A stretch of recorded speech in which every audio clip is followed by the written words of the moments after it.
নমস্কার বন্ধুরা, আশা করি আপনারা সকলেই ভালো আছেন। আমি বিভাস, গল্প কিন্তু সত্যি চ্যানেলে আপনাদেরকে আরও একবার স্বাগত। জালিয়ানবাগ হত্যাকাণ্ড। জালিয়ানবাগ হত্যাকাণ্ড সম্পর্কে আমরা সকলেই অল্প বিস্তর কিছু না কিছু ঘটনা, সেদিনকে কি ঘটেছিল সেই সম্পর্কে ওয়াকিবহাল। কিন্তু 1945 সালের 25শে সেপ্টেম্বর এই বাংলার বুকে ব্যারাকপুরের নীলগঞ্জ অঞ্চলে যে হত্যাকাণ্ড, যে হত্যালীলা ব্রিটিশরা চালিয়েছিল সেই সম্পর্কে কতটা আমরা জানি। আজ আমি এই ভিডিওতে জালিয়ানবাগের মতনই যে হত্যাকাণ্ড 1945 সালে নীলগঞ্জে হয়েছিল সেই হত্যাকাণ্ডের কিছুটা ইতিহাস আপনাদের সামনে তুলে ধরার চেষ্টা করছি, এবং আশা রাখছি আপনারা ধৈর্য ধরে পুরো ভিডিওটা একটু শুনবেন। আপনাদের মতামত অবশ্যই কমেন্ট বক্সে জানাবেন আর শেয়ার করবেন। তো চলুন সময় নষ্ট না করে আমরা একটু ইতিহাসের নীলগঞ্জ হত্যাকাণ্ড সম্পর্কে জেনে নেওয়ার চেষ্টা করি।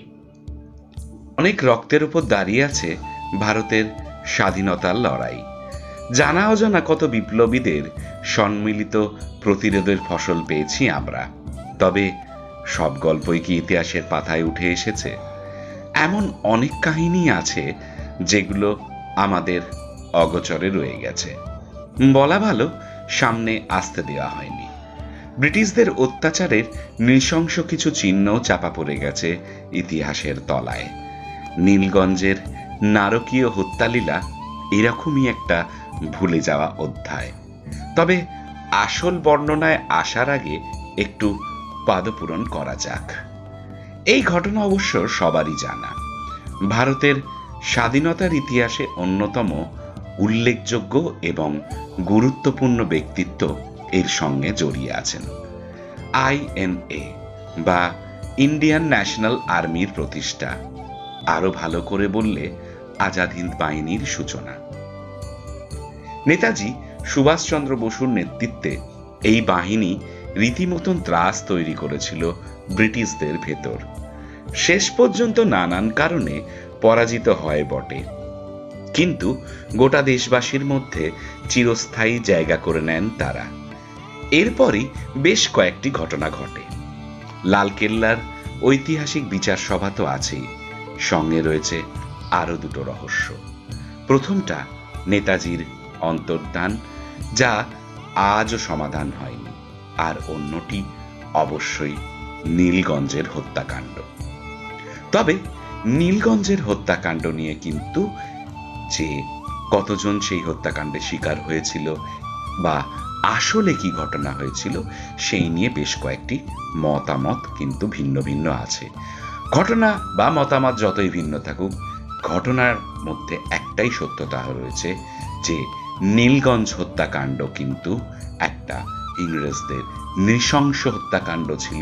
সেটা আকারে যাই হোক, তার প্রভাব কিন্তু বা তার বর্বরতা কিন্তু জালিয়ানবাগ হত্যাকাণ্ডের থেকে কোনো অংশে কম ছিল না। ব্যারাকপুরের কাছেই বিস্তীর্ণ অঞ্চল এই নীলগঞ্জ। অনেক আগে থেকেই ব্রিটিশ বিরোধী আন্দোলনের সঙ্গে যুক্ত আছে এই জায়গা। নামেও তার খানিক আভাস মেলে। হ্যাঁ, সেই নীলবিদ্রোহের সময় থেকেই এই অঞ্চল পরিচিত। পরে ব্যারাকপুর ব্রিটিশ সেনাদের আস্তানা হওয়ার পর এখানেও তার প্রভাব পড়ে। সালটা 1945। ইতিমধ্যেই জাপানে পরমাণু বোমা পড়ে গেছে। আজাদ হিন্দ বাহিনী অর্থাৎ INA পরাজিত হয়েছে। সেই সেনাদেরই বন্দী করে রাখা হয়েছে নানান জায়গায়, আর ওই অবস্থাতেই চলত অত্যাচার। INA-র সেনাদের নানান গ্রুপে ভাগ করত ব্রিটিশ পুলিশ, ব্ল্যাক, গ্রে আর হোয়াইট। যাদের মধ্যে বেশি দেশাত্মবোধ, বেশি প্রতিরোধ করছে তাদেরকে ব্ল্যাক ক্যাটাগরিতে রাখা হতো। তারপর যারা ক্রমশ বিপজ্জনক তাদের বাকি ক্যাটাগরিতে সুবিধা অনুযায়ী রাখা হতো, আর অত্যাচারের মাত্রাও সেইভাবে ঠিক করা হতো। ব্ল্যাকলিস্টে যারা ছিলেন প্রবল নির্যাতন চলত তাদের উপর। ওই অবস্থাতেই মারা যেতেন অনেকে। জিজ্ঞাস্য একটাই, সুভাষচন্দ্র বোস কোথায়? 1945 সালে সেই দিনটি ছিল 25শে সেপ্টেম্বর। মধ্যরাত পেরিয়েছে সবে। নীলগঞ্জের ডেরায় একটা খাঁচায় বন্দি প্রায় 3000 আইএনএ বাহিনীর সৈন্য। একদিন ভারতকে স্বাধীন করার জন্য তারা লড়েছিলেন, আর তাদের নেতা ছিলেন সুভাষচন্দ্র বসু। তার কোনো খোঁজ পাওয়া যাচ্ছে না, কিন্তু স্বাধীনতার লক্ষ্য তো মিথ্যে হতে পারে না। হঠাৎ ব্রিটিশ পুলিশ এসে হাজির, সঙ্গে কয়েকজন অফিসারও। এরপর কি হলো সেইটার বিস্তারিত বিবরণ আজও পাওয়া যায় না। শুধু সেই সময় আশেপাশের অঞ্চলে যারা ছিলেন তারা রাত দুপুরে শুনতে পান একটানা গুলির আওয়াজ। প্রায় গোটা রাত চলেছিল নীলগঞ্জের ওই ডেরায় গুলি। কাদের ওপর? হ্যাঁ, সেটা আন্দাজ করে নিতে অসুবিধে হয় না। রাতারাতি আইএনএর ওই 3000 সৈন্যকে ঠান্ডা করে British police. Cold blooded genocide. পরের দিন যখন বাসিন্দারা ওখানে যান, সেখানকার দৃশ্য দেখে শিহরিত হন সবাই। পাশেই বয়ে যাচ্ছিল নোয়াই খাল। রং বদলে খালের জল হয়ে গেছে লাল। চারিদিকে ধোঁয়া, সঙ্গে পোড়া গন্ধ, মানুষ পোড়ার। এখানে সেখানে পড়ে আছে আইএনএর বন্দি সৈনিকদের ছিন্ন ভিন্ন দেহ।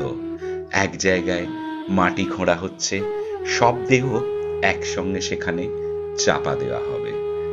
মিটিয়ে দেওয়া হবে এই নারকীয় ঘটনার সমস্ত নিদর্শন। এত বড় একটা ঘটনা, অথচ ইতিহাসে তার বিশেষ উল্লেখ পাওয়া যায় না। 1945-এরই অক্টোবরের অমৃতবাজার পত্রিকায় এই ঘটনার বিবরণ হিসেবে বলা হয় মাত্র 5 জন আইএনএ সৈনিক মারা গেছেন। 3000-এর জায়গায় 5। তার থেকেও বড় কথা, ভারত সরকারের তরফ থেকে পরবর্তীতে এই ঘটনা নিয়ে কোনো উচ্চবাচ্য করা হয়নি। শুধু ওই জায়গায় 1953 সালে সেনাদের স্মৃতিতে একটা পাট গবেষণা কেন্দ্র খোলা হয়েছিল। এই তো একটা গেল মতামত। অন্য আর একটা যে মতামত বা সেদিনকের ঘটনার যে বিবরণ রয়েছে, এবার আমি সেইটা আপনাদের সামনে তুলে ধরছি।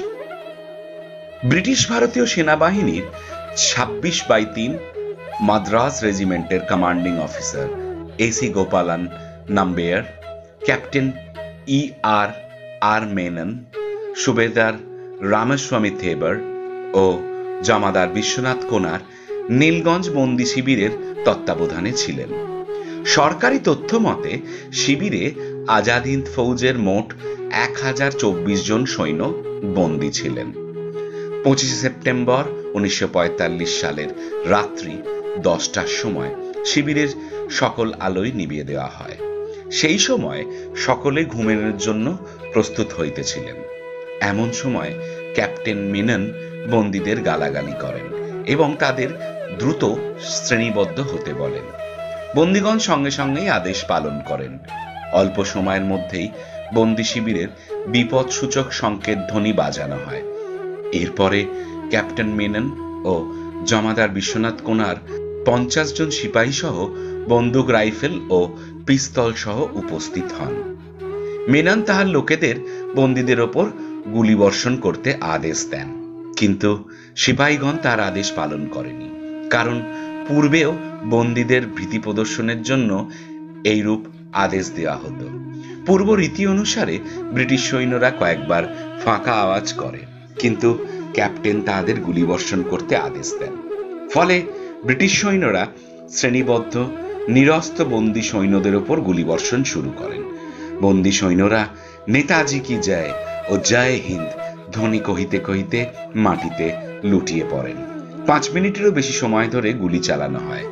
সরকারি তথ্য মতে গুলিবর্ষণের পরে দেখা যায় যে বন্দী সৈন্যদের মধ্যে 2 জন নিহত এবং 12 জন সাংঘাতিক রূপে আহত হয়েছেন। আজাদ হিন্দ ফৌজের medical officer major Ramakrishna Prasad ও ক্যাপ্টেন গাঙ্গুলি আহতদের শুশ্রূষা করেন। কিছুক্ষণ পরে একজন ইউরোপীয় অফিসার আহতদের আলিপুর সামরিক হাসপাতালে প্রেরণের ব্যবস্থা করেন। পরদিন 3 জন হাসপাতালে মারা যান এবং 9 জন আহত ব্যক্তি 1 মাসকালীন চিকিৎসাধীন থাকেন। যে কয়জন সৈন্য মারা গিয়েছিলেন তাদের নাম কর্নেয়াল সিং, মোহাম্মদ কাসিম, করপুপিয়া, ইয়াপ্পান ও অপর এক ব্যক্তির নাম জানা যায়নি। সকল বন্দী সৈন্যরা 26শে সেপ্টেম্বর মৃত সৈন্যদের প্রতি শ্রদ্ধা জ্ঞাপনের জন্য অনশন করেন এবং সন্ধ্যাকালে প্রার্থনা করেন। তো যেহেতু এই ঘটনার সেইভাবে কোনো বিস্তারিত তথ্য বা প্রমাণ নেই, তাই সংখ্যাটা যাই হোক, সে 5 জনই মারা যাক কি 3000 জনই মারা যাক, কি কোথাও কোথাও জানা যায় যে আনঅফিসিয়ালি 2300 জন সৈন্য মারা গেছিল, সংখ্যা যাই হোক, তবে ঘটনাটা সত্যি নীলগঞ্জে হয়েছিল এবং এর বর্বরতা বা এর নৃশংসতা নিয়ে কিন্তু কারোর মনে কোনো সন্দেহ বা প্রশ্ন নেই। এই পর্যন্তই। আপনাদের এই গল্প কেমন লাগলো অবশ্যই আপনারা কমেন্ট বক্সে আপনাদের মতামত জানাবেন, শেয়ার করবেন ভালো লাগলে। আর যারা এখনো পর্যন্ত গল্প কিন্তু সত্যি চ্যানেলের সাথে যুক্ত হননি, তারা অবিলম্বে চ্যানেলটিকে সাবস্ক্রাইব করে বেল আইকন টিপে দিন, যাতে নিয়মিত রাত 8টার সময় এই রকম নানান বিষয়ের অজানা সত্যি গল্পের ভিডিও আপলোড হলেই তার নোটিফিকেশন আপনারা পেয়ে যান। তো আমি আবার আগামীকাল রাত 8টার সময় আরও একটি নতুন গল্প নিয়ে আপনাদের সামনে হাজির হব। ততক্ষণ সবাই খুব ভালো থাকবেন।